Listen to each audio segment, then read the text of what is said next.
böbreklerimiz bizim bedenimizdeki çi enerjisi denilen hayat enerjisini ayak tabanının içerisinden alıp üretip bir şekilde bedene yaymayla görevlidir. Ayağımızın küçük parmağının dış kenarı bizim mesane enerji kanalımızdır.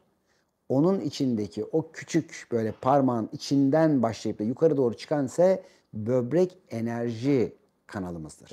Kum dökenler, taş dökenler, hormon bozukluğu olanlar, miyom ve kisti olanlar bu iyileşme süreci içerisinde bütün tatlı tatlara ara vermek durumundadır. Namus ya da hani cinsel çeşitli konularla ilgili baskılar olduğunda buraya yeteri kadar nefes ve oksijen yollanmadığında bu bölgeleri güçsüz bırakmak hani birçok genç kızımızın kaderi olmuştur. Böbrek enerjilerini iyileştiren kişilerin bir hali başlar. O halin adı kibarlıktır, nezakettir. Yeryüzündeki en büyük güç yumuşaklığın ve suyun gücüdür. Ve dünya her seferinde suyun gücüyle kıyameti bulmuştur.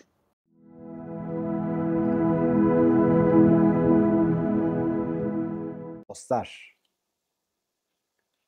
bugün sizlerle birlikte sağlıkla ilgili bir konuyu bedenimiz, sağlığımız, kendimizde, çevremizde, yakınlarımızda belki çok defa gördüğümüz bir sağlık konusuyla ilgili birlikte bir sohbette bulunacağız.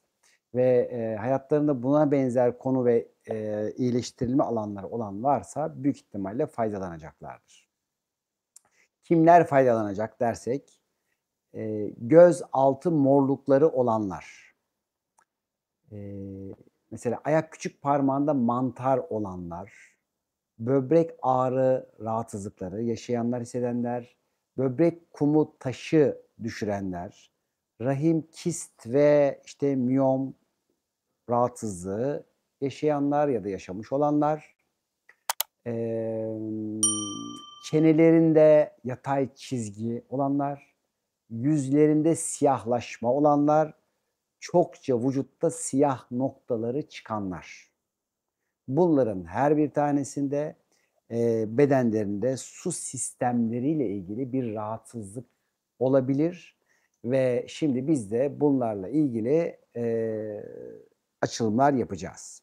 Su sistemiyle ilgili bedenlerinde çeşitli rahatsızlıkları olanlar için böyle birazcık ayrıntılı tanımlar yapacağız. Hem bir şeyin mekanizmasını anlayalım. Bir de yakınlarda böyle bir sürü arkadaşlarım böyle dediler ki, "Ya" dediler, "işte bizim böbrek kumumuz var, taşımız var, işte böbreklerimizle ilgili şifa istiyoruz, yok mesaneyle ilgili şifa istiyoruz." Ben de diyorum ki onlara, şimdi ben herhangi birinize bir yerde bir şey anlatırken gidip anlatmak zorundasınız.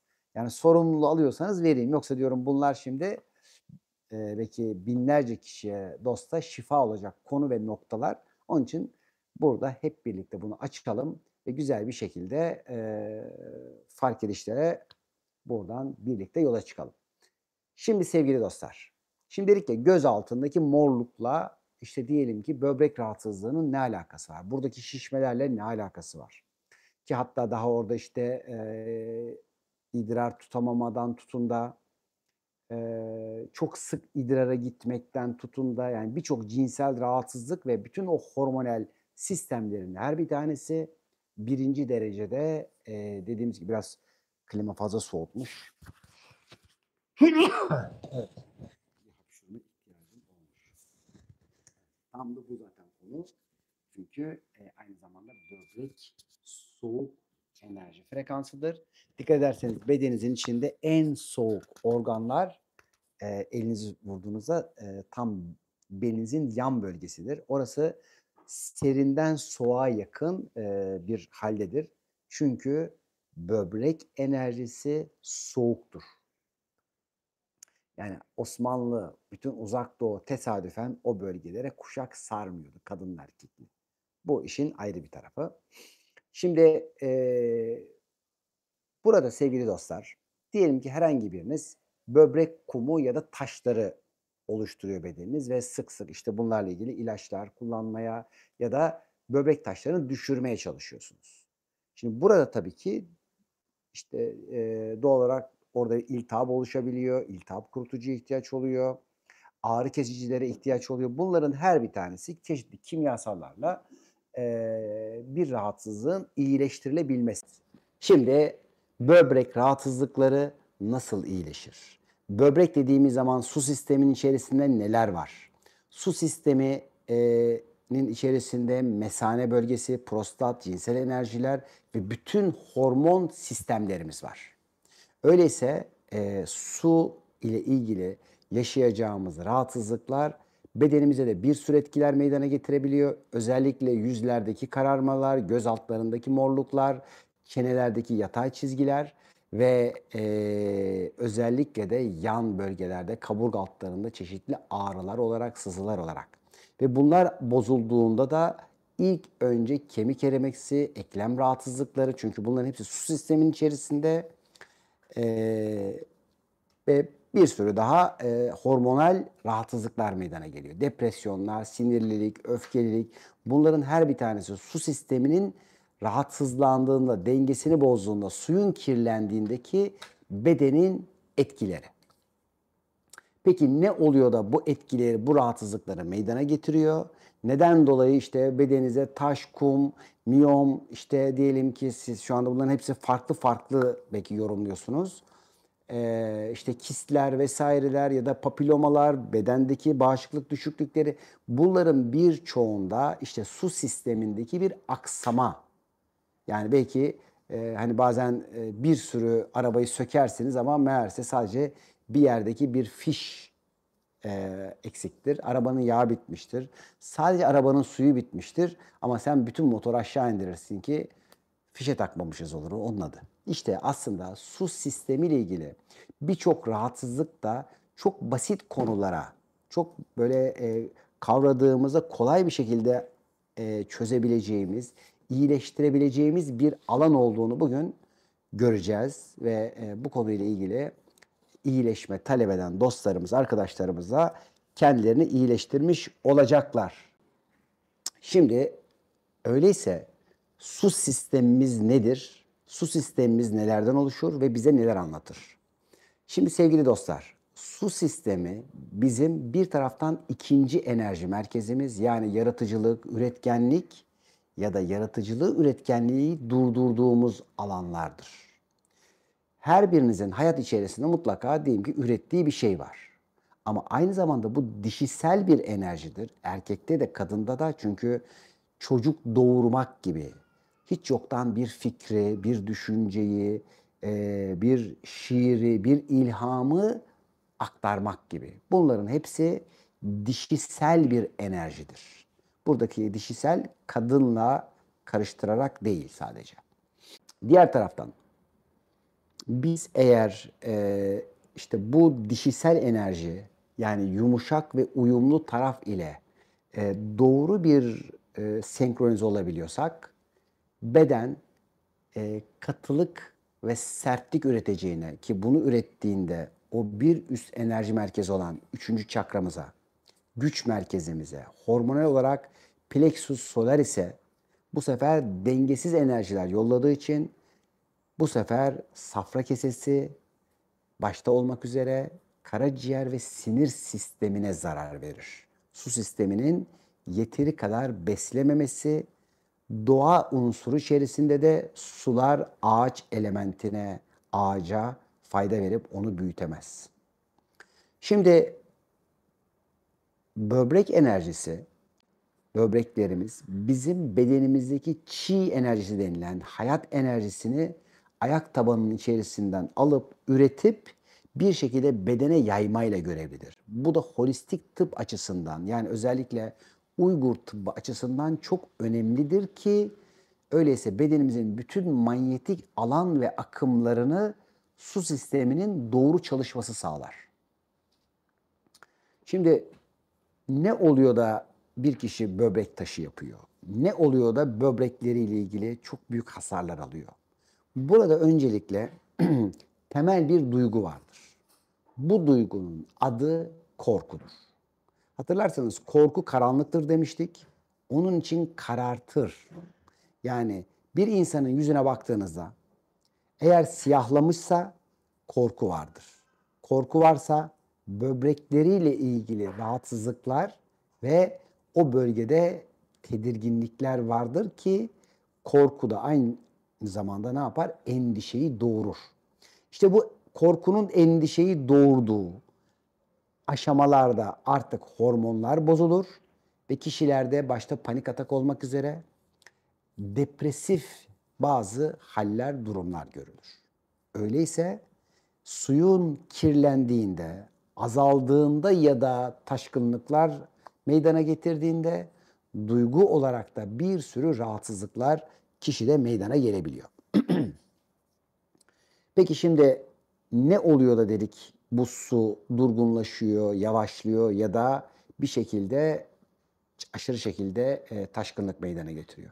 İşte burada kontrol edilemeyen duygular böbrek enerjisini direkt olarak etkilerler. Ve buradaki birinci temel şart ise duygu olarak korkudur. Korku duygusudur. Peki korku nelerden kaynaklanır dersek özellikle yaşamda kalma, elindekilerin alınabilmesiyle ilgili, sahip olduklarının gitmesiyle ilgili çeşitli duygu durumları bir kişide korku oluştururken aynı zamanda böbrekleri çok fazla yoğun bir şekilde çalıştırıp bu sefer bedenin çok fazla su tüketmesine yol açar.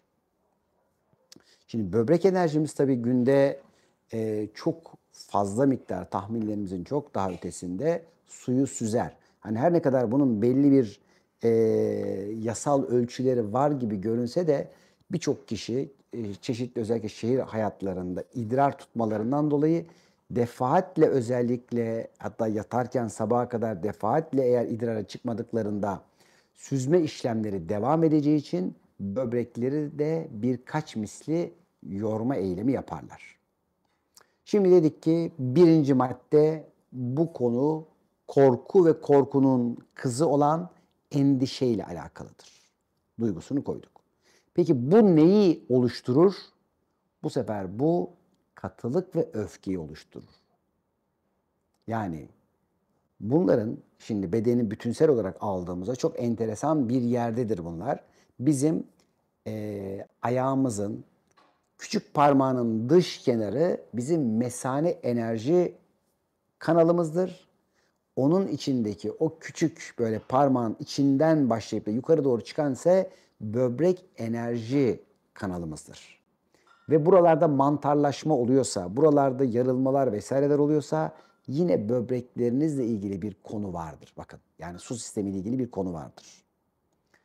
Şimdi aynı zamanda bu enerji yüzde 2 tane yerde kendini gösterir ki özellikle bir tanesi şu bölgedir.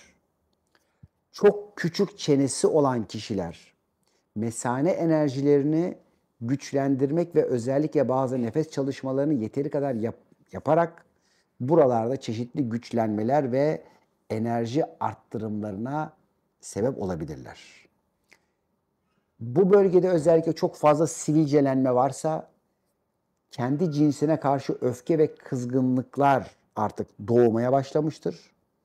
Eğer çene ortalarında çizgiler belirlemeye başlandıysa da bu sefer erkeklerde başta prostat olmak üzere kadınlarda yumurtalık, rahim rahatsızlıkları ve blokajlarına bir müsaitlik söz konusudur. Bakın. Yani bu alanda dikkat etmedikleri takdirde buralarda miyom ve kistlerin oluşabilmesiyle ilgili yüzlerinde bir sinyal verme başlamıştır. Yine aynı şekilde büyük hani böyle kocaman kocaman göz torbaları ya da mor böyle boyalar. Burada evet uykusuzluk diyeceksiniz. İşte bak çok yorgunluk diyeceksiniz ama aslında bunlar böbrek yorgunluğudur. Çünkü böbrek aynı zamanda siyah, mavi ve turuncu renklerden beslenir ve aynı zamanda temsili de bu enerji renkleridir. Bir şekilde eğer siz diyelim ki yeteri kadar karanlık bir odada yatmadığınızda da böbrekleriniz yorulur. Yani çok ışıklı bir ortamda gece yani rüya devresinin içerisinde çok ışık uyaranlarınız varsa da yine böbrekleriniz rahatsız olur ve bu sefer çok yoğun bir şekilde kalın bağırsaklarınızdan enerji çekerek, su ve sıvı çekerek ki akabinde kabızlık gibi sindirim sorunlarına yol açacak durumlar meydana getirir ve bu sefer bağırsaklarınız içerisindeki birçok bakterilerin faydalılarını adım adım azaltıp faydasızlarını çoğaltacak ve aynı zamanda o bölgede serotonin başta olmak üzere birçok size iyi gelecek hormonun bu sefer salgılanmasına engel olabilirsiniz. Sadece geceleri karanlıkta, yeteri kadar karanlıkta kalkmadığınızda, yani böbreğin ihtiyacı olan karanlığı ona vermediğinizde. Tabii ki bu işler hani beyinde diyeceksiniz, epifizde, epifizin içerisindeki işte diyelim ki o özel haznede gözünüze ışık uyaranların gelip gelmemesiyle alakalıdır. Evet, bunları zaten biliyorsunuz ama işin arkasındaki asıl olan bizim böbreklerimizin tamamen karanlıkta olduğumuzda huzurlu, iyi bir uykudan beslenebilmesi ve enerji üretebilmesidir. Yani çi enerjisi öyleyse daha fazla böbreğimizin rahat ettiği ve karanlık ortamlarda üretilebiliyor. Onun için güneş mesela bedensel çi enerjisini arttırırken aynı zamanda bir de bizim ruhsal çiğimiz vardır ki işte bu da özellikle birçok ruhsal çalışmaların gece karanlıkta ve işte hani sabaha karşı vesaire gibi zamanlarda daha etkin olması, o saatlerde bu gücün de ortam enerjisinde daha fazla yüksek olmasından kaynaklanır. Şimdi diyelim ki böbrek kumunuz ve böbrek taşınız var ve öncelikle bunun sebebini anlamak istiyorsunuz. Birincisi ne dedik? Burada bir korku faktörü var. Yani siz herhangi bir şekilde bir şeyden korkuyorsunuz. Korkunun arkasında ne var dedik? Bir şeyi kaybetmek var. Canınızı, paranızı, malınızı, ailenizi, sevdiklerinizi, işte konumunuzu, mevkiinizi, ününüzü herhangi bir alanda bir şeyi kaybetme ile ilgili bir korkusu varsa kişinin böbreklerinin enerjisi, daha doğrusu biliyorsunuz o titreşimleri, frekansları, bunlarla ilgili bir sürü hani frekanslarla ilgili yayınlar yapmıştık. Her bir organın farklı farklı frekansları var, titreşimleri var ve bu titreşimler bozulduğunda hastalıklar başlıyor. Bunlar düzeldiğinde, yani yeteri kadar sağlıklı atması gereken dönüşleri yaptığındaysa bu sefer iyileşmeler meydana geliyor ki bu konuda özellikle de frekans tıbbı konusunda hatta bir arkadaşımız Sebuhi Bey, biliyorsunuz. Sebuhi Bey ile yaptığımız görüşmelerde bütün bunların frekans sistemlerini anlatmıştık sizlere. Şimdi böbrek enerjisi korkuyla düştüğünde bu sefer kasılmalar başlar.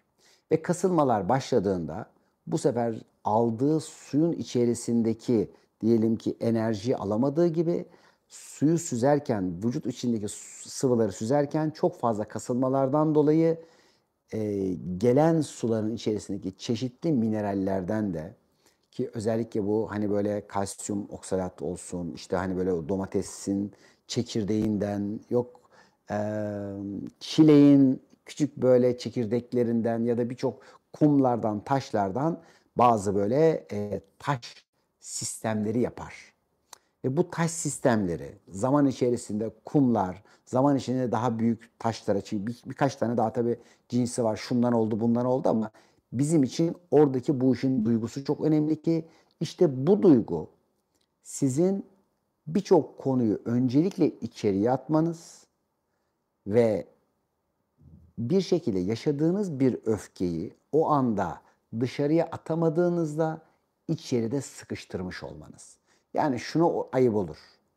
İşte bak, söylersem abim incinir. Söylersem annem şöyle olur. Söylersem kocam şöyle olur. Böyle bir işte öfkeyi dışarı çıkartırsam karım kızar. Bunların her bir tanesi o dışarıyı evet önemseyip ama kendini önemsemeyip öfkeyi aşağıya doğru bastırdığımızda işte o küçük kum tanecikleri taşlara dönüşür ve böbrek taşlarını oluşturur.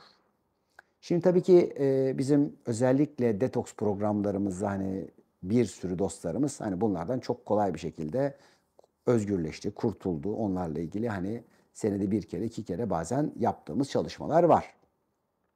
Şimdi burada eğer bu kum ve taş meydana geldiyse, evet fiziksel olarak yapacaklarımız var. Bunları anlatacağım ama eğer biz bunu duygu ve düşüncede çözmediysek, bu mesajı almadıysak bu kumlar ve taşlar tekrar etmek durumunda kalırlar.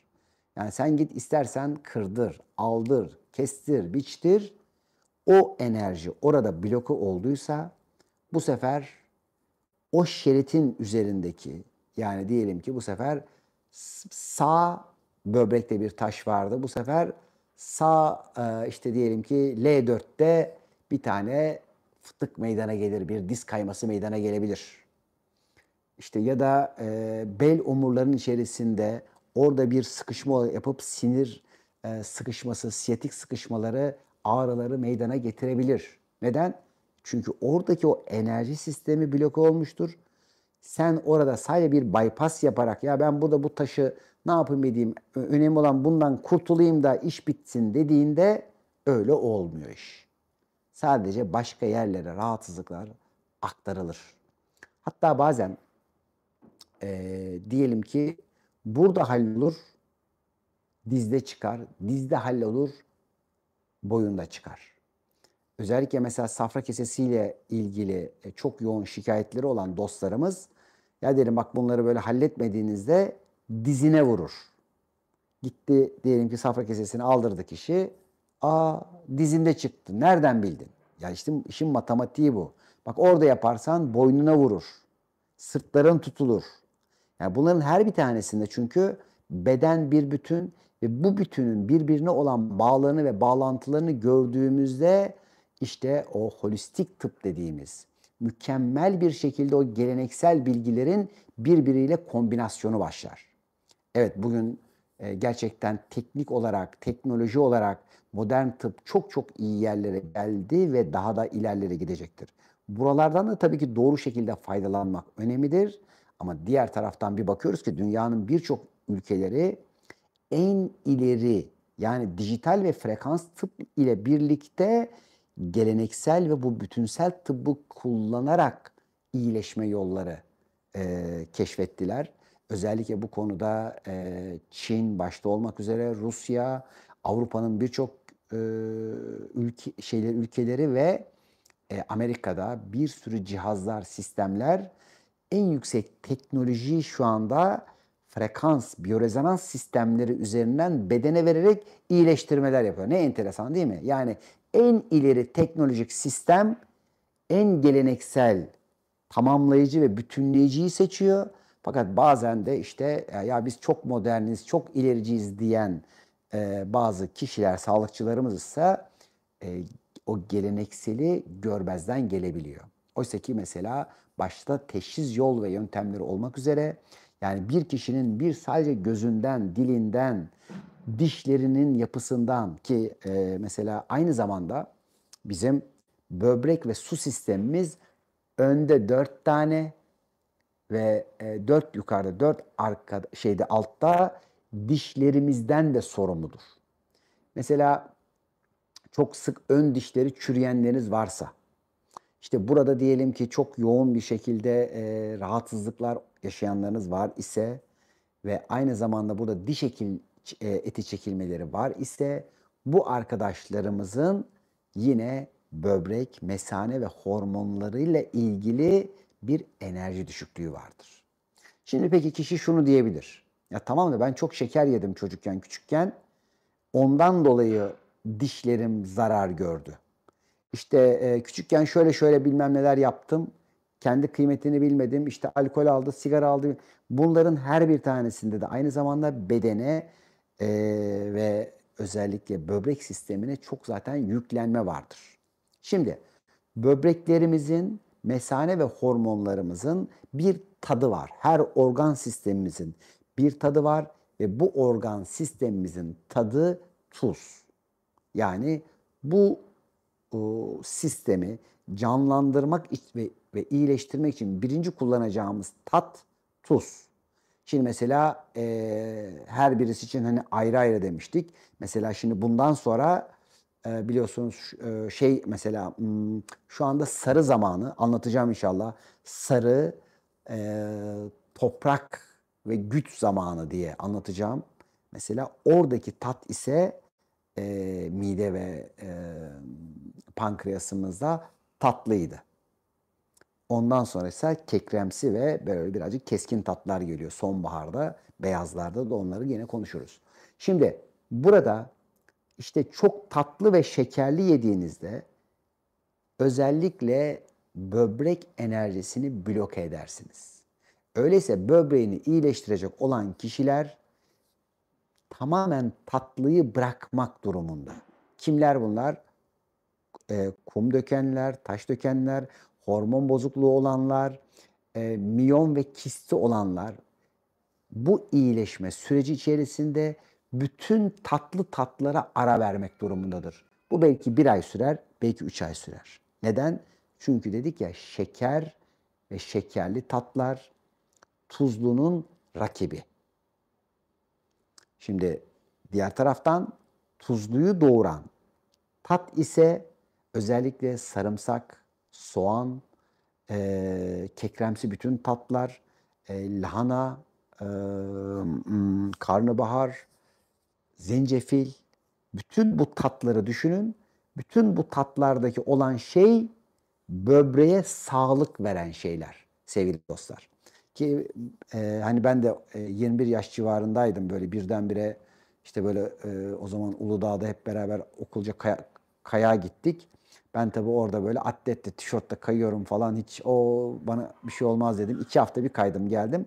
Hem üşütmüşüm hem de orada sıkışmalarla bir kum dökme durumum olmuştu. Şimdi tabii o zamanki bütün büyüklere, bilgilere gidiyoruz, soruyoruz. Ne yapalım, ne edelim? Hani enteresan o zaman böyle bir sürü şeyler biriktirmiştim. İşte bir tanesinde işte bir eşkina diye bir balık var Marmara'da. Böyle topuzları vardır. Onları böyle gittiğimiz yerlerden topluyoruz. Zeytinyağının içinde bakıyorum 2-3 sene sonra yine kum taş var. Ne yapalım? İşte mısır püskülü. İşte şöyle yap böyle geçer. Ne yapalım? İşte yoğurdun suyu. Ne yapalım? İşte, ya böyle onlarca birçoğunu zaten hani denemişsinizdir yaşayanlar. Ve bir bakıyorsun ki tekrarlamasına engel değil. O zaman başka bir şey olmalı. Ve bu sefer öncelikle bu işin şuur ve idrakle olan bağlantısını bulmak durumundayız ki işte o da özellikle kendinize bir tedirginlik, ayağınızı bastığınız zeminde yeteri kadar güvenli hissetmediğinizde ki işte bu kaygı bozukluğu ve bu sefer böbrek sürekli bir uyarılma yaşadığından dolayı ki özellikle böbrek üstü bezlerinin oradaki çeşitli hormonları salgılamalarıyla beraber böbrek kasılarak işini yapamayacak hale geliyor ve bu sefer gerek suyu süzmesinde, arıtmasında, işte gerek ürik asit ile hani temiz kanı ayırt edebilmesinde her birinde çeşitli blokajlar meydana geliyor.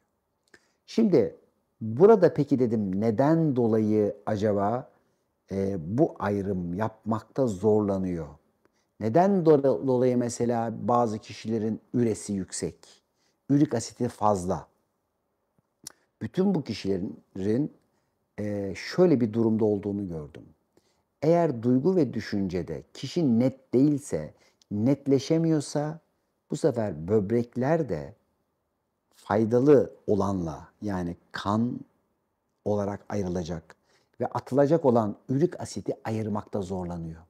İşte bu durumlarda kalsifikasyon bozuklukları denilen kalsiyum dengesi bozularak dişlerde çeşitli çürümeler meydana geliyor. Bakın diş çürüklerinin şimdi kökenine bakın nereden bağlantı kuruyor sistem. Çünkü sen karar veremediğinde, netleşemediğinde, sen faydalıyla faydasızın ayrımını göremediğinde işte kan ile ürik asit ayrılamadığı için asit fazlalıkları ve bedendeki bir şekilde işte bu fazla biriken asitler sen ister hani dişimi fırçaladım, fırçalamadım. Yani benim hani günde 3-4 kere dişini fırçalayan arkadaşlarım var. Dolgusuz dişi yok. neredeyse hiç bakmayan arkadaşlarım var. Bir tane çürüğü yok. Hani şimdi birçok şu anda hekim arkadaşlar diyecekler yani fırça tamam bu çok önemli. Ben de yani hem dişlerin fırçalanması hem de dil temizliğin, ağız hijyeninin çok önemli olduğunu e, destekleyenlerdenim. Ama diğer taraftan bakıyoruz ki konu bu değil.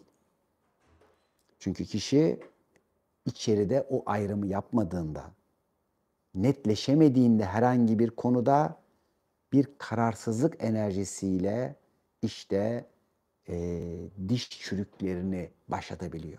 Peki bu neyle ilgili çıktı şimdi? Böbreklerle ilgili çıktı bakın. Öyleyse diş rahatsızlıklarının ve bozukluklarının direktman adresi böbreklerinizdir. Böbrekleri iyileştiren, böbrekleri iyileştirmek için korku ve endişeden özgür kalan, beden ve beslenme sisteminde şekere ara veren, burada şeker dediğim gibi çok önemli. Özellikle bütün asitli içecekler, her bir tanesi çok önemli ve bedendeki asit miktarını azalttıklarında böbrekler yeteri kadar iyi çalışır. Çalışır mı? Hayır. Eksik var. Neden? Çünkü böbrekler su ister. Gereği kadar su vermediğinizde yine böbrekleriniz rahatsız olacaktır. Peki su verdik. Yeterli mi? Hayır. Neye ihtiyaç var? Böbreğin tuzlu tada ihtiyacı var. Bakın tuza demiyorum. Tuzlu tada ihtiyaç var. Öyleyse yiyeceğiniz yiyeceklerin içerisinde her bir tanesinde hafif bir tuzlu tat ile verdiğinde şifa olabiliyor. Şimdi tuzun şifa olduğu ana yer çünkü safra kesesi ve karaciğer. O onların asıl ana besleyicisi. Kemiklerimiz bu alan. Fakat böbrekte ise tuz tadına ihtiyaç var. Çünkü bu tuz tadı sayesinde süzmeyi ve arıtmayı en iyi şekilde yapabiliyor. Burası çok önemli. Bu ne kadar olmalı? %1 civarında olmalı ki bizim içtiğimiz sular yani orijinal deniz tuzları bunları yavaş yavaş sakin bir şekilde doğru bir arıtmayla iyileştirebilsin. Şimdi diyeceksiniz ki peki kişi su içemiyor. Su içemiyorsa da o zaman kaynağı bu mudur? Hayır diyeceğiz. Kişi hayattan bir şey alamadığında, alma talebi olmadığında, alabilecek bir boş yeri olmadığında yani bırakamadığı çok şey olduğunda aslında su da içemez. Öyleyse su içmeyenler aslında hayattan alamayanlar, kabul edemeyenler, diğer anlamda da duygu ve düşüncelerinde, anılarında boş yeri olmayanlardır. Şimdi bağlantıyı daha da burada kuvvetlendirmiş olduk. Peki kişi gereği kadar suyu aldı, gereği kadar tuzu aldı. İyileşir mi? Hayır. Çünkü bir de oluşmuş burada diyelim ki bir taş var, bir kum var. Özellikle bu arkadaşlarımızın sabah erkenden ilk içtikleri suyun diyelim ki bir yarım ya da bir limon sıkarak sadece sabah ilk içilen suda ve bir miktar içine tuzlu su, ışık suyu, beden neyle beslenir videomda anlatıyorum bunu. Vücut neyle beslenir? Tuzlu su ve bir yarım litre suyu yavaş ve sakin bir şekilde burada bir çay kaşığı, tatlı kaşığı, çorba kaşığı yani her bir kişi kendi damak tadına göre. Buradaki damak tadı çok önemli. Mesela bazen bir çay kaşığı istiyorsun, bazen birkaç çorba kaşığı tuzlu su ihtiyacı hissedebilir. Burada damaklarınıza güvenin. Bunu aldık. Peki yeterli mi? Hayır değil. Şimdi bu sefer beslenmemizde eğer çok asitlik bir gıda alıyorsak, yani mesela sadece et besleniyorsanız, sadece protein besleniyorsanız, beslenmenize yeteri kadar yeşiller, sebzeler, zeytinyağlılar koymuyorsanız yine böbreğe çok yoğun miktarda yüklenirsiniz. Öyleyse eğer et yemekleri yiyorsanız da yanındaki sebze miktarını arttırmak durumundasınız ki özellikle soğan kendisi asidik olmasına rağmen etin asit miktarını nötrlemek üzere çok önemli bir görev yapar. Biz eğer e, burada bu adımları dikkatli bir şekilde attığımızda bu sefer yeni bir kavram olur. Peki biz bu suyu ne zaman içelim? Ne zaman böbrek sağlığımız için gereği kadar? Şimdi çok basit. İlk başta şunu söyleriz. Ne zaman susadıysak o zaman böbreklerimiz için su içebiliriz. Fakat ilk başlarda belki bir miktar hani böyle arabayı itmek gerekir. Hani böyle araba vurdurma diye bir şey vardı eskiden. Şimdi otomatiklerde pek olmuyor. Yani bir çalıştırmanız lazım kendinizi. Çünkü damağın laboratuvar olarak tekrardan çalışmaya ihtiyacı var. Bunun için ilk başlarda kilo çarpı 0,40 mililitre su içerken her bir çay kaşığımıza her bir su bardağımıza bir iki çay kaşığı tuzlu suyumuzu koyduk, hazırladık ve bunu içtik. Ve bunu da mümkün oldukça yemeklerden bir yarım saat önce ve 2 saat sonra ve susadığımız her an içmek üzere gün içine yaymamız önemlidir. Birçok kişi acıktığında da zanneder ki susadığında da acıktım zanneder, yemek yer. Oysa ki susadığınız anda suyu verdikçe acıkma hissiniz de birçoğunuzun kendiliğinden azalır, yavaşlar. Şimdi su molası.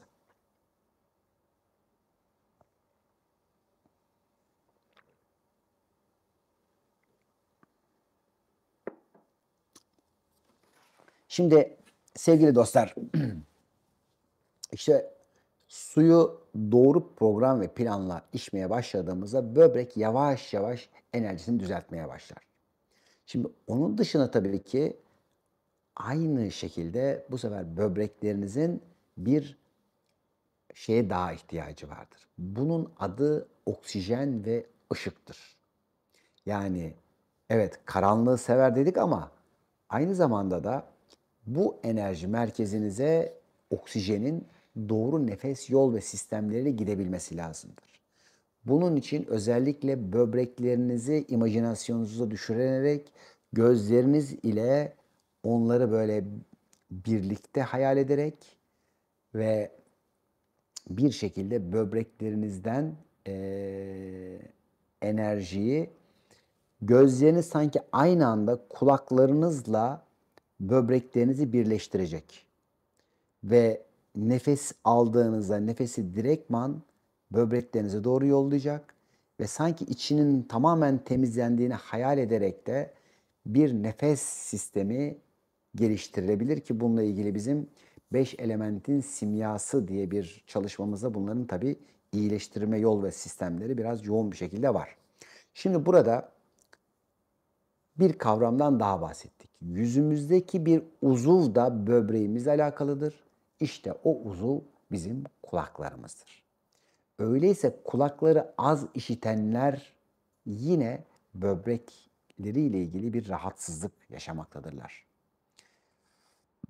Çünkü yüzümüzdeki her uzvumuzun bir iç organımızla da bir bağlantısı vardır. Öyleyse duymak, dinlemek, korku, siyah, mavi renk tamamen su sisteminin unsurlarıdır.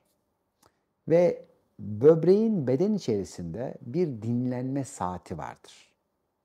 Bu özellikle akşamüstü yani böyle 5-7 işte bazen hani güneş saatlerine göre 4-6 saatleri gibidir ki bu saatlerde özellikle güzel bitki çaylarıyla bedeni, böbreği beslemek önemlidir.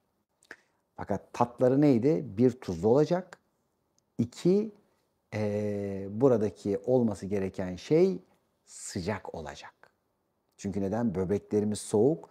Dinleneceği zaman böbreklerinize sıcak bir enerji, bazen sıcak su torbaları, bazen bir kuşak yapmanıza faydadır. Şimdi burada kişi endişesi arttıkça böbrek kenarları daha da soğur. Ve böbreklerle ilgili sorun ve rahatsızlıklar yaşadıysa kişi mesane ile ilgili bir sorun yaşanıyorsa da bu eninde sonunda hormonlara ve hormonlardan da cinsel enerjiler başta olmak üzere birçok bedendeki bizim kullandığımız sisteme etki eder hale gelir. Öyleyse bir şeye dokunuyorsun. Bakın tık tık tık tık neler gidiyor. Bir korku diyorsun. Böbrek çıkıyor, mesane çıkıyor, tık tık tık. Şimdi Bunların ben şimdi şu anda bir tablosunu arkadaşlar şimdi şu anda biz canlı yayın yapıyoruz ama yayınlanırken buraya 5 element tablosunu koymalarını talep ediyorum. Oradan şimdi su sistemine baktığınızda şunu göreceksiniz ki yani aynı zamanda saçlarımız, aynı zamanda kemiklerimiz tamamen su sisteminin bir unsurudur. Ve burada eğer biz böbreklerimize yeteri kadar iyi bakmadığımızda kemik erimeleri başta olmak üzere birçok kemik rahatsızlıkları yaşayabiliriz. Eklem rahatsızlıkları başta olmak üzere bunların her bir tanesi su sistemiyle su sisteminin yeteri kadar alkali olup olmamasıyla alakalıdır. Yani hem beden hücre suyunuz olacak hem de bunlar temiz olacak. Peki böbreklerimiz ne işe yapıyor? Yapıyor aslında vücudun suyunu temizliyor, suyunu aratıyor. Ve sen korku enerjisini oraya yolladığın zaman arıtamadığı için vücut hücre sıvıların kirleniyor ve senin de aslında dünyan kararıyor. İşte bugün birçok hayatın içinde ümitsizlik yaşayanlar, korku, endişe yaşayanlar ve hayatlarında sürekli endişe ve geleceğe güvensiz bakma kaderi yaratanlar böbrek enerjisini beslemeyenlerdir. Onun için böbreklerimizi yeteri kadar beslemek çok önemlidir. Yani bir gün içerisinde sağlıklı kişilerin dahi, yani bütün organları sağlıklı olan kişilerin dahi yiyeceği tuz miktarıyla şeker miktarının dengeli olması gerekir. Yani şeker tuzu dövmeyecek, tuz da şekeri dövmeyecek. Bu en sağlıklı kişiler için. Fakat sağlık kaybedildi. Hormonlar, böbrekler, mesane ve buralarda diyelim ki biraz rahatsızlıklar başladı. Bu sefer şeker minimize edilecek, iyice aşağı çekilecek. Gerekirse tamamen bırakılacak ki tuz tadı, hücrenin içerisindeki tuz tadı, nerelerde var bu tuz tadı? Nasıl kendinizi test edersiniz? Bir damla gözyaşınızı test edebilirsiniz. Böyle bir tuzlu su olacak, bal tadı gibi. Böyle balgamlarınız, tükürükleriniz böyle ağzınıza böyle geldiğinde şeker tadı olacak. Böyle hafif bir bal gibi olacak. Bakın buradan gelen sıvılarınız. Teriniz hafif tatlı tuzlu olacak ve burada koku üretecek bakteri kalmamış olacak. Bakın. Şimdi yani ayağınız, bedeniniz, organlarınız her bir tanesi çiçek gibi kokacak. Demek ki bu kişinin vücut su arıtması çok iyi çalışıyor. Çünkü teri kokmuyor. Tabii ki bazen özel yiyecekler oralara karışabilir. Hani gittiniz pastırma yediniz, aşırı soğan, sarımsak bilmem ne yediniz. Bunlar yapabilir. Yani fakat o dahi bir yiyeceğin durumudur. Özellikle birçok kişinin ter kokuları ya da işte ağız olsun ya da işte kendi tükürüklerinin tatları, lezzetlerinin iyi olmamasının sebebi böbrek sisteminin yeteri kadar kendini güvende hissetmemesi, sizin hayata güvenmemenizdir. Hayata güvenenler, yaşamın onlar için harika bir cennet olarak yapıldığını fark etmeye başlayanlar için korkular yavaş yavaş azalır. Şimdi korku denilen şey öyle ezbere gidecek, yollanacak bir şey değildir. Ben de sizlerden burada tabii bir sürü sorular geliyormuş. Bakayım şimdi bunlara da. Ee, evet. Ve böbrek enerjilerini iyileştiren, bu konularla ilgili şimdi sorularınız varsa da cevaplayacağım. Evet. Böbrek enerjilerini iyileştiren kişilerin bir hali başlar. O halin adı kibarlıktır, nezakettir. Böbrek enerjileri bozuk olan kişilerin kaba, küfürlü konuşan, hani hiç de öyle nazik olmayan kişiler olduklarını görürsünüz. Bakın ne kadar şimdi yani siparişler bile buna göre buna uygun.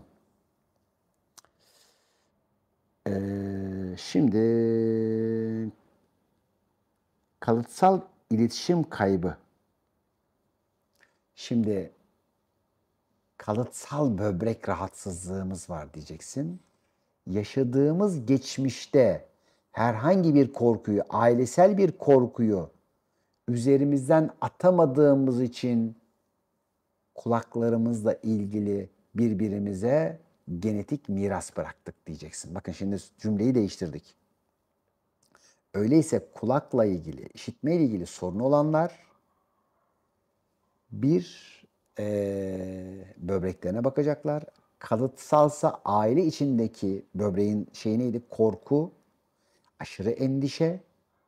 Nerede hayata yaşama bu kadar güvensiz bir mirası aldıklarına bakacaklar ve buralarda iyileşmeler olacak. Evet, şimdi tabii katıl butonu ile ilgili birçok dostlarımız, arkadaşlarımız tabii şimdi mesajlar atmışlar. İnşallah cevaplayacağız onları. Bu ay sonu katıl butonu üyelerine yine çok güzel bir özel çalışma hediyem var. Onlar hani her ay bizden bir tane hediye alacaklar, bir tane çalışma alacaklar. Şimdi arkadaşlarım diyor ki, çok güzel sorular var burada.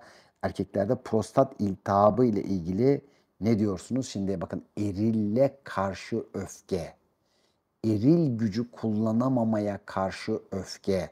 Böyle bakın yani iltihabı ile ilgili söylüyoruz. Ve bunların her bir tanesiyle ilgili biz binlerce dostumuzu detoks çalışmalarında tamamen bu rahatsızlıklardan özgür kaldıklarını gördük. Yaptıkları şey sadece doğru beslenme, işte doğru tabii detoksla bazı şeyleri atabilme ile ilgili bunlar çok güzel bir şekilde iyileşti. Mesane güçsüzlüğü nasıl şifalanır demiş Makbule. Şimdi birincisi sevgili dostlar, mesaneniz güçsüzse, şimdi mesane ve böbrek su elementi fakat mesane eril ve babayla ilgili. Her ne kadar su sistemi tamamen bir dişi olsa da kendi içinde ayrıldığında böbrek ise anne ile ilgili yani geçmişle ilgili. Şimdi burada sizler eğer bu enerji düşüklüğü, zayıflığı varsa mesanede eril anlamdaki bir yani babayla ilgili yine anlamdaki bir üretim enerjisini bloke etmiş, güçsüz ve zayıf bırakmışsınızdır.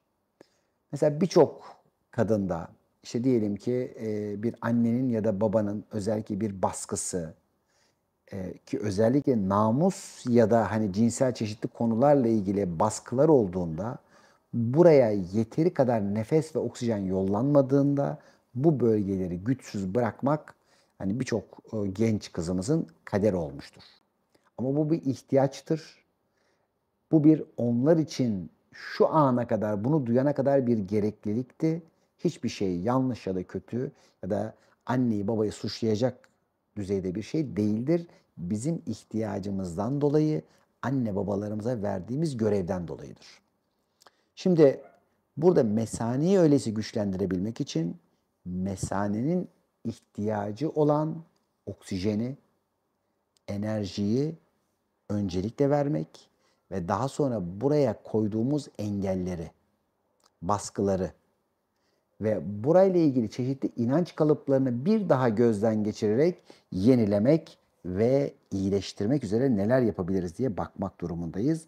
Bu konuda biliyorsunuz ki çok önemli bir çalışmayı kampımızdan hediye ettik YouTube izleyicilerimize ve YouTube'da Aşk Kası Nefes Çalışması diye bundan faydalanabiliyorsunuz. Hocam ben demiş Nur metal ve su elementimin iyileştiremiyorum. Ayrıldım demiş. Bir dakika. O zor yerden ama şifalanamadım. Peki. Sevgili Nur. Metal ve su elementi mi? Şimdi metal kalın bağırsaklar ve akciğerler. Yani özellikle dış korumalarımız, bir şeyi içeriye alma ve verme ile ilgili durumlarımız. Su sistemimiz ise işte biraz önce anlattığımız gibi güvenle ilgili konularımız. Şimdi özellikle Nur, biz neyi almamız ve neyi bırakmamız gerektiğini öğrenmek için bir adım attığımızda konu değişiyor. Şu anda sahip olduklarına bir bak. Sahip çıktıklarına bir bak. Kendini sahibiyim zannettiklerine bir bak. Kendini sahibiyim zannettiklerini yavaş yavaş kenara çek ve onsuz olamam dediklerine bir daha bak. Ve dışarıya ne kadar çok fazla değer verdiğini ve kendine ne kadar az değer aldığını görüp fark ederek şimdi sırtında taşıdığın fazla yükleri, artık ayağına engel olan bağları, prangaları, sana hizmet etmeyen, fayda vermeyen her türlü duygu, düşünce ve inancı bırakabilmek üzere bir adım at. Önce bütün bunları yaz ve hangileri şu anda sana fayda, hangileri fayda değil. O faydasız olanların hiçbirinin gözünün yaşına bakmaktan uzak, hepsinin üzerini çiz. Resimlerden, anılardan, hediyelerden, işte diyelim ki kafanın içindeki putlardan, duygulardan, düşüncelerden tam bir bırakma ve arınmaya izin ver. Hatırla ki ancak bırakabilene kana kana akılır. Öyleyse hayatın sana güzel ve böyle lezzetle akabilmesi için dolulukları boşluğa ve o boşlukla birlikte de hafiflemeye davet et. Bu hafiflemeyle birlikte içeride suyun rahat akabilecek ortamları ve dereleri oluşacak. Ve bu sefer suyun, yani senin hayata şevk ile, aşk ile akabilme sevdan çok daha güzel bir şekilde hangi alanda ilgi duyuyorsan, hangi alanda bir şeyler yapmak istiyorsan o alanlara çok güzel bir şekilde akacak. Kalsiyum fazlalığı zarar verir mi? Demiş sevgili Berna. Arkadaşlar, her şeyin her zaman kararı iyidir. Şimdi mesela sütle ilgili bir sürü çalışmalar var. Yıllar evvel okumuştum.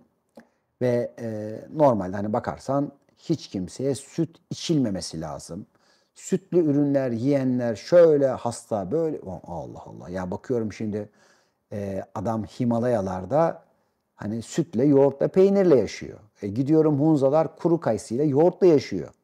Şimdi eğer yani yoğurt, süt bilmem ne bu kadar zararlı olsa bu adamlar yaşamıyor olması lazımdı. Fakat çalışmalar bakıyorsun çok doğru, çok güzel. Fakat hangi sütle yaptın sen bu çalışmayı?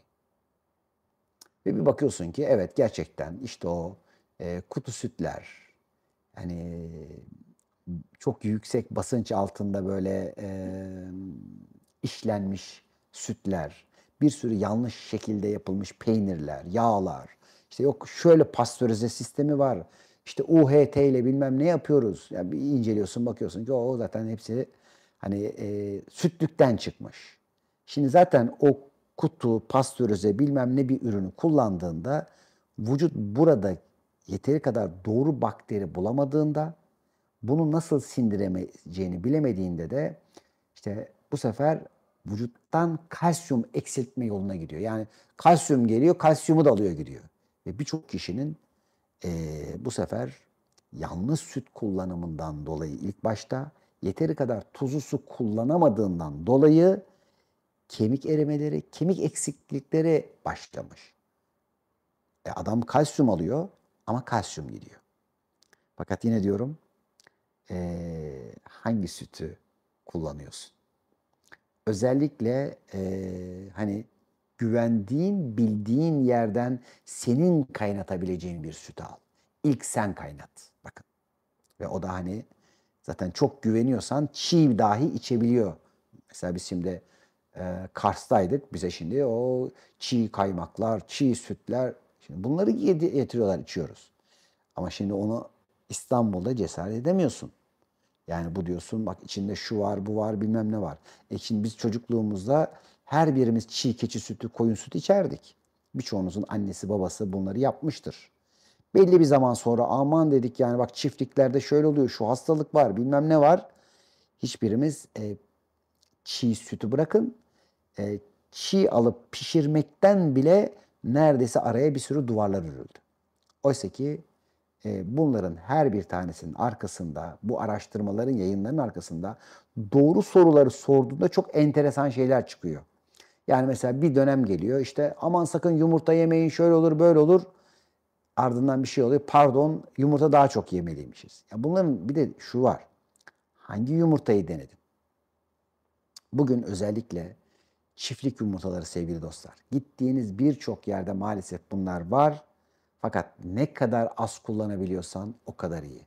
Hani köy yumurtası diyoruz ama köylü bile hangi tavuğun neyle beslenmiş yumurtalısı olduğunu çok az biliyor. Ve tabii ki fayda rehberi birçok arkadaşlarımız hani birçok yerde bunları anlatıyorlar. İşte üreticilere, kullanıcılara, restoranlara, hani böyle satanlara. Fakat tabii ki bu daha çok her birimizin işi. Yani biz diyelim ki talep ettiğimiz şeyi sağlıklı bir şekilde talep ettiğimizde onların her bir tanesi çok daha iyi bir hale gelebiliyor. Şimdi eee, böbrek rahatsızlıklarını öyleyse iyileştirebilmek için böbreklerinize belli bir müddet kuşak kullanabilirsiniz. Gereği kadar su içebilirsiniz. İlk başlarda limonlu tuzlu sular alabilirsiniz. Şimdi diyelim ki taş var, kum var ve bunları nasıl dökeceğiz? Bununla ilgili de eee, buradan şöyle anlatalım. Özellikle eğer mesaneye düşen ya da işte kanalda olan eee, tuzlarda yine hekimleriniz ve doktorlarınızla birlikte anlaşarak onlardan yardım ve destek alarak buralarda kanalları genişletebilmek üzere bağırsak yollarınızı temizlediyseniz ki bu konuda biliyorsunuz Beyond Smart'ın Cordynex diye çok harika bir ürünü var. İbn Sina'nın şifalı şeylerinden.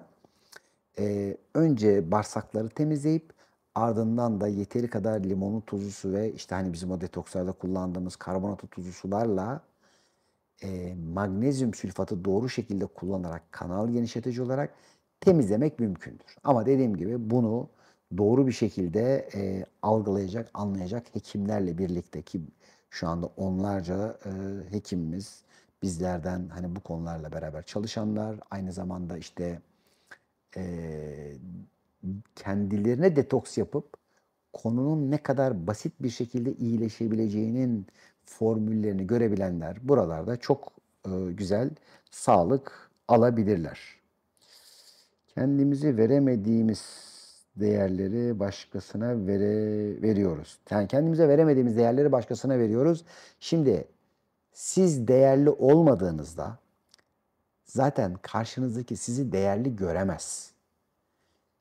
Birinci öncelik senin değerini, kendinin kıymetini görüyor ve biliyor olman. Tek böbrekle doğan bebek oldu. Nedendir demiş. Şimdi bakın bunları soruyorsunuz. Kendinizinse sorun. Yani sorduğunuz soru çünkü o anda yani ihtiyacınız olanı sorun. Sevgili Nur. Şimdi herhangi bir rahatsızlığın ve hastalığın çocuğa intikalinde bilin ki öncelikle annenin ve babanın görmesi ve seyretmesi gereken bir durum vardır.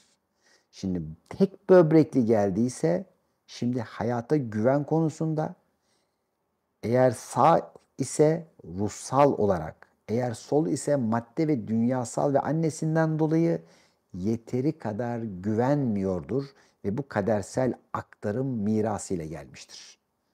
Evet. Ee, 30 yaşında önden alt dişlerim demiş. Bir dakika. Tık tık tık tık. Alt dişlerim ve düş süt dişleri duruyor. Ha, alt dişleri hala süt dişleri olarak duruyormuş. Yani şimdi ben bu arkadaşı tanımıyorum ama şöyle söyleyeyim. Yani ergenlikte cinsini yeteri kadar kabul edebilmek çok önemli. Hangi bedenle dünyaya geldiysen o geldiğin bedenin gücünü, enerjisini öncelikle alabilmekle ilgili özellikle böbrek nefesi, böbrek nefes çalışmaları var bizim. Ya da aşk kası nefes çalışması var. O da ayrı bir şey. Buralardan öncelikle mesane bölgesini oksijenlendirmek ve gücünü arttırmak çok önemli.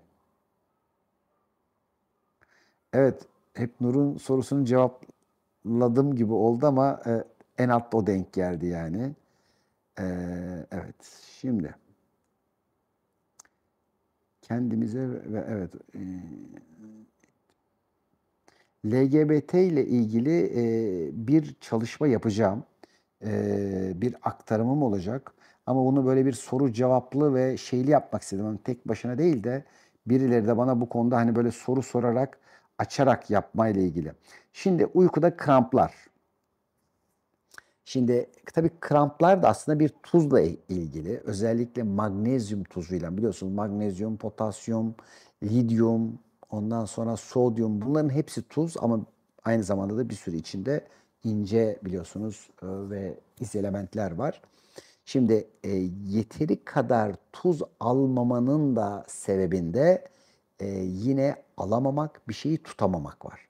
Özellikle magnezyum eksiklikleri, kalp damar esnekliği azalan kişiler, kas elastikiyetleri alanan kişiler, bedenlerini yeteri kadar gevşetemeyenler, aşırı katılık ve sertlik duygusu hali içerisinde çok fazla magnezyum yok eden kişiler.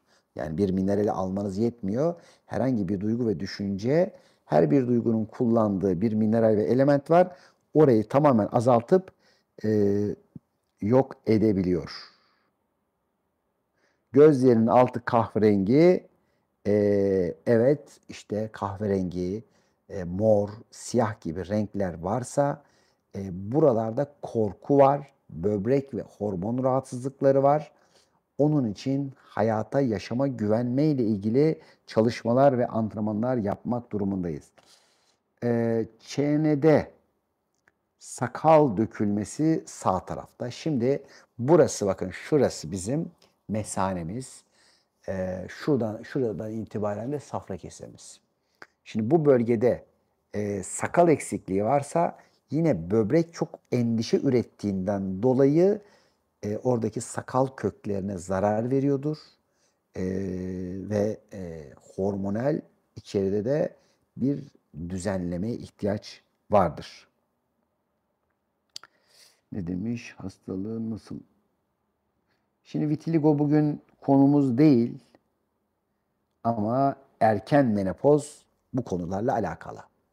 Şimdi bir kadın sevgili dostlar bazen 30 yaşında 26 yaşında menopoza giren kişiler geliyordu.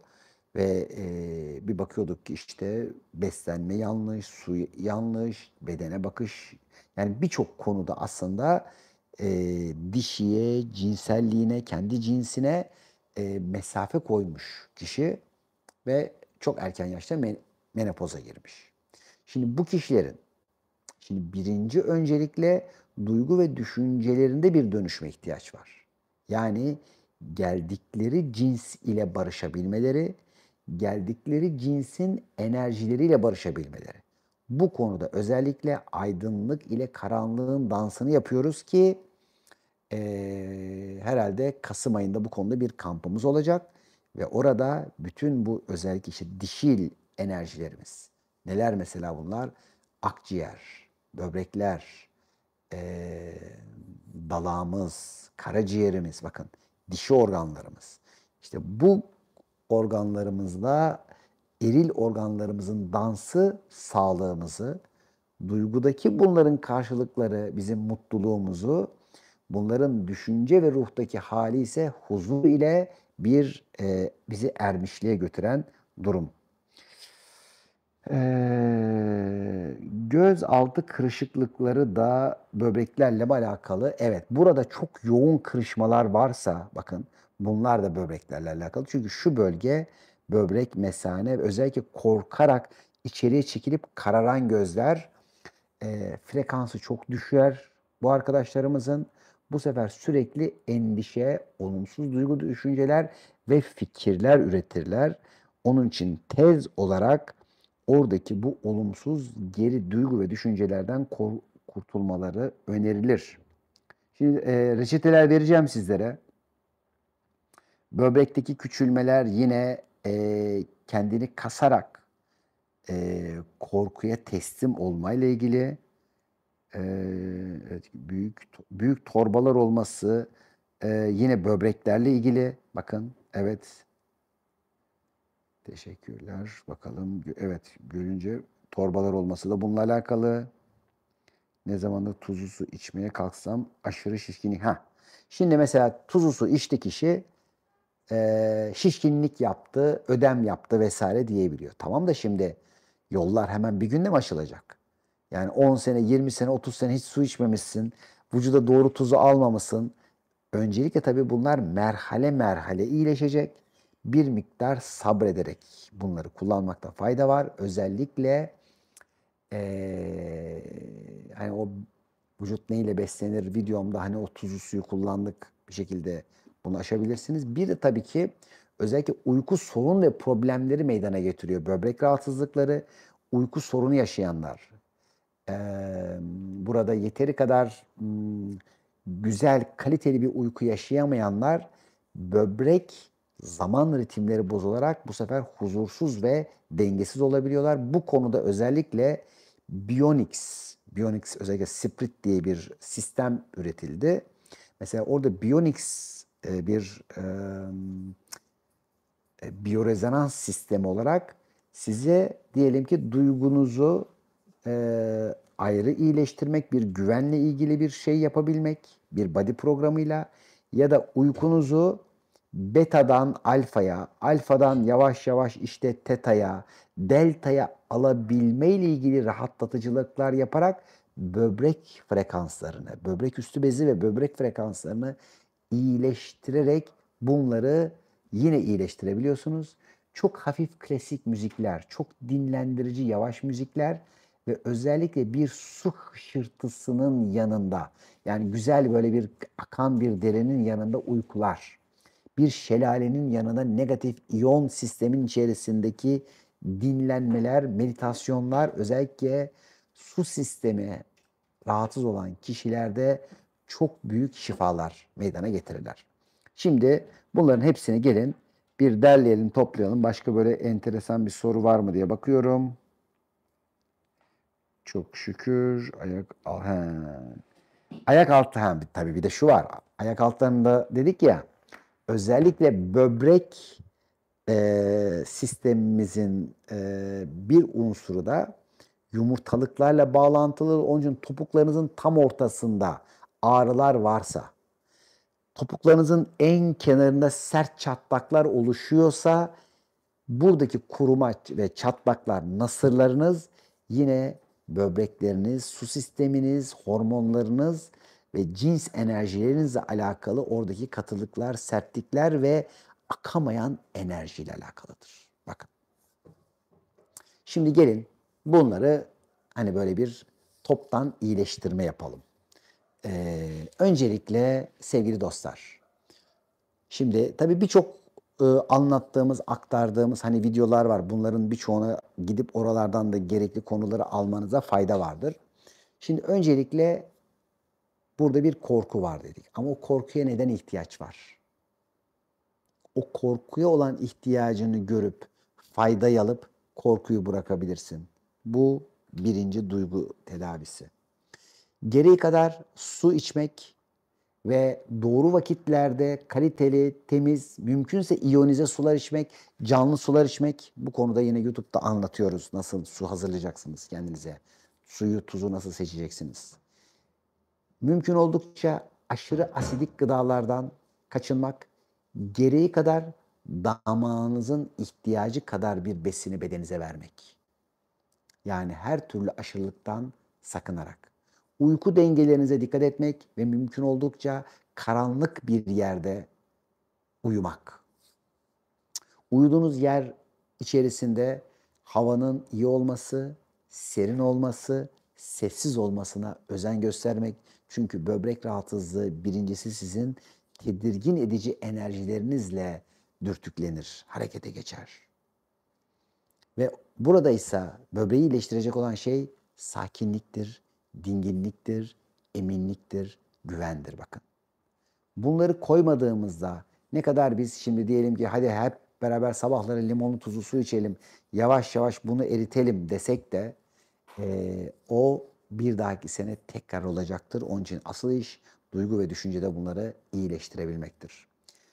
Bu sistemleri rahatsız olan kişilerin özellikle tiroid rahatsızlıkları başlar ve tiroid rahatsızlığı olan kişilerin özellikle biyoaktif iyot kullanmaları çok önemlidir. Biyoaktif iyot çok daha fazla yani vücudun ihtiyacından fazla alsana bir zarar vermeyerek vücuttan atılır. Oysa ki birçok kimyasal iyot dediğimiz özellikle tuz, ekmek gibi şeylere karıştırılan potasyum, iyodür gibi tuzlar faydadan çok faydasızlık verebilir. Bu konulardaki ölçülere, ürünün kalitesine çok dikkat etmekte fayda var. Ve iyot bizim özellikle bağışıklık sistemimizde, vücudumuzun iyileştirilmesinde, büyüme hormonunun salgılanmasında ve neredeyse hani bütün o beden askerlerimizin donanımlarında birinci derecede önceliktir ve bir kişinin eğer rahim enerjisi, mesane enerjisi bozulduysa bilin ki tiroidi rahatsızlanmıştır. Tiroidle ilgili bir rahatsızlık başladıysa bilin ki mesane bölgesinde bir alarm vardır. Bakın. Çünkü 2 ve 5. çakralar dediğimiz yani ikisi de yaratıcı enerji çakraları. Biri ifadeyle, birisi yaratım gücüyle aslında bir üretkenlikte yapan bu iki açık mavi ve turuncu çakralarımız, turuncu enerji merkezlerimiz. Ki ben de burada tabii aslında o çakraların içini sizlere bir fotoğraf olarak vereceğim. İnşallah vaktiyle bunları anlatırım. Hani şöyle bakalım. Her bir enerji merkezinin içinde ne oluyor? Şimdi bir ikinci çakra turuncu. Turuncunun içinde ben şimdi bakıyorum görünüyor muyum? Biraz daha eğmem mi gerekiyor acaba? Şöyle kaldı. Evet görünmüş. Tamam. Şöyle yapalım. Şimdi bakın. Her zaman yukarıdan aşağıya bir tane Rahman enerji iner. Şu gördüğünüz dikey sütun. Her enerji merkezimizin, her hormon sistemimizin bu çalışma sistemidir. Bir tane zaman enerjisi indiği anda mekan oluşur. Yani Rahman, Rahim oluşur. Ya da Yang, Yin oluşur. Gök, yer oluşur. Ve bu enerjilerin hemen yatayın üzerinde bir yatay 8 başlar. Şöyle bakın. Bu her bir çakranızın içerisinde oluşan bir formüldür, sistemdir yani. Makine böyle çalışır. Ve bu sekizler kendi içlerine hızlı dönerken tamamlanıp da güçlendiğinde üzerine bir tane baklava oluşur. Bakın. Ve bu baklava yani tamamlanmayla beraber bir dönüşe geçer ve dönüşle beraber bu gördüğünüz sekizgen yıldızı oluşturur. Bu sekizgen yıldız bir taraftan içeride burada her birinizin hele diyelim ki kalp çakrasında harika bir sistemdir bu. Nasıl ki bu içerideyse gökyüzünde de bu işte 8 köşeli yıldız Sirius Şira yıldızıdır. Onun için bakın güneş batmayan imparatorluğun yıldızı kaç köşeli? Eski Türk bayraklarındaki yıldız kaç köşeli? Selçuklu İmparatorluğundaki yıldızlar kaç köşeli?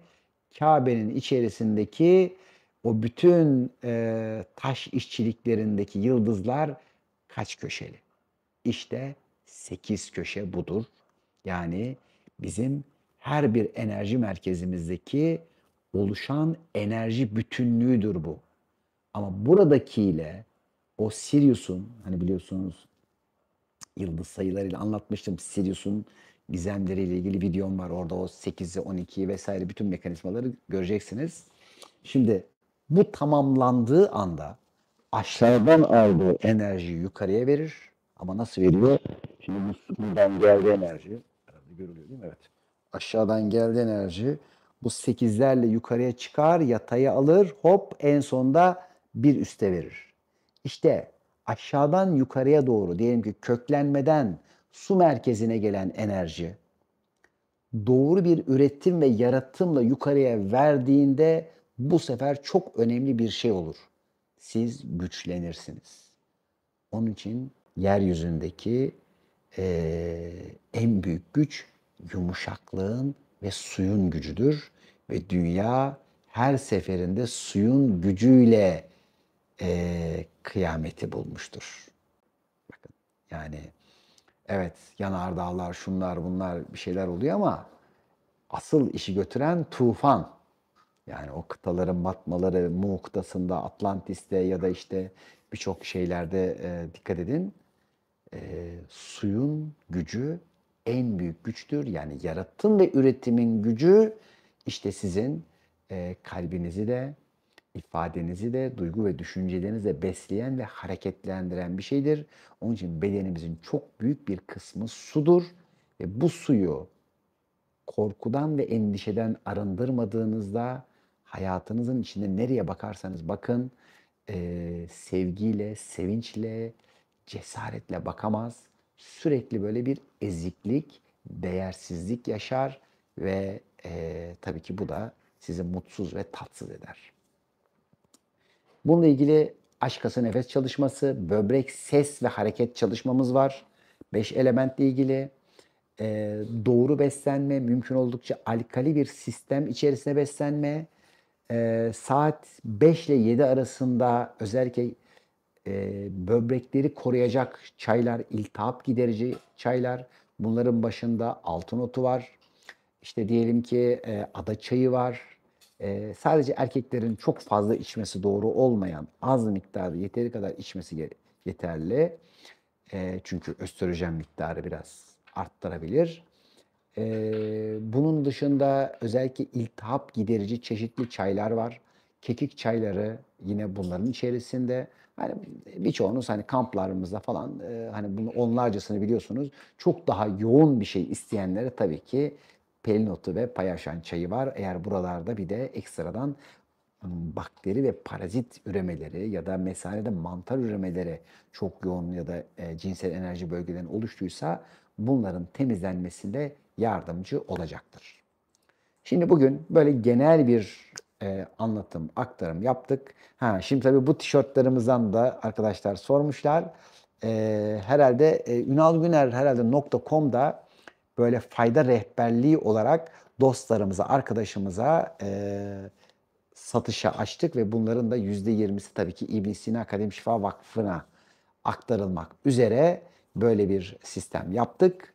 Ve tabii ki kamplarımıza gelen dostlarımızı inşallah hep böyle göreceksiniz. Böyle çalışırken, şey yaparken ve fayda rehberleri olarak da birçok alana, sisteme gittiklerinde de onlara böyle bu enerjiyi tanıtan, anlatan, ne olduğunu her birimizin işte hani aslında hani yaşam çiçeği vesaire dedikleri şeyin de içindeki öz ve sistemi de bir miktar anlatmış oldum ama tabii canlı canlı da inşallah hep birlikte bunu anlatıyor olacağız. Bakayım farklı bu konularla ilgili bir soru daha var mı? Evet çok şükür. O herkesin sorusunu cevaplanmışız. Hay maşallah sizlere. Sevgiyle kucaklıyorum. İnşallah vaktiyle yeni güzelliklerde buluşalım. Hoşça kalın.